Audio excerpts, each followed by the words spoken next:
Spoštovani visoki gostje, ob tem dnevu želim najprej izraziti globoko sočutje in spoštovanje vsem, ki so v prometnih nesrečah izgubili svoje bližnje, ter vsem, ki živijo s posledicami teh nesreč. Po takem dogodku nisi nikoli več isti. Enostavno se človek spremeni. Spremeni se njegov pogled na svet, na življenje. Na srečo imamo ljudje v sebi nekakšen preživetveni nagon, iz katerega črpamo moč, da po takem dogodku znova najdemo nek smisel. Ne želim si domišljati, da razen tistih, ki so bili v prometnih nesrečah hudo poškodovani, in razen svojcev, ki so izgubili svoje bližnje, še kdo lahko razume, kako težka izkušnja je to. Lahko pa rečem, da en majhen del te bolečine začutimo tudi policisti.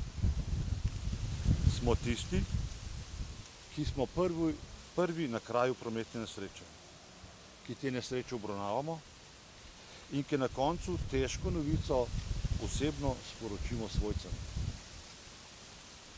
Zato smo tudi tisti, ki si tako zelo prizadevamo, da bi bilo nesreč čim manj, da ne bi bilo hudo poškodovanih in da naše ceste ne bi jemale življenj. Letošnja kampanja v ospredje postavlja sporočilo, da so s tistimi, ki so v nesrečah umrli ali se poškodovali, ugasnili tudi mnogi darovi, ki so bogatili njih, njihove družine in tudi celotno družbo.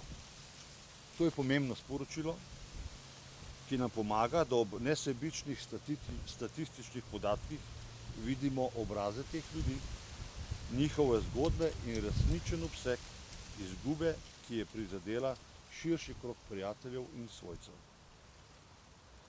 Policijski nadzor v teh dneh okoli Martinovega je pokazal, da kot družba še vedno nismo dovolj sočutni in spoštljivi do življenja.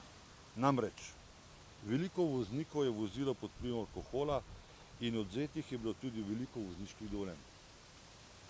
Čeprav razumemo željo in potrebo ljudi po praznovanju, po sprostitvi in od vsakodnevni skrbi, ne moremo razumeti, zakaj si mnogi ne priskrbijo varnega prevoza, zakaj tvegajo in se pijani usedejo za volan.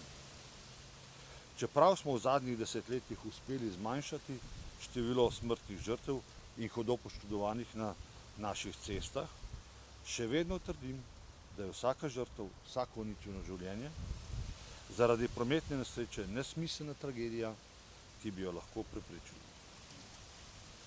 Prav je, da še naprej opozarjamo na nevarnost neodgovorne udeležbe v prometu in da žugamo s kaznimi, ker pač učinkujejo. Prav pa je tudi, da potrkamo na vest ljudi in jih pripravimo do tega, da začutijo vsaj delček bolečine ljudi, ki jim je prometna nesreča spremenila življenje. Če se uspejo postaviti v kožo nekoga drugega ali pa si uspejo vsaj predstavljati, kako hitro bi lahko ena usoda doletela tudi njih, jih bo to morda streznilo, če se tako izrazim, in pripravilo do odgovornejšega ravnanja. Zato iskrena hvala Zavodu Varna pot, ki že toliko let, pravzaprav desetletij, pomaga prizadetim zaradi tragedije na cesti in ki pomaga obveščati o pomenu prometne varnosti. Predvsem pa hvala vsem vam, ki svojo zgodbo kljub veliki bolečini nesebično delite z javnostjo. To je res plemenito dejanje, ki zahteva veliko in pogumno srce.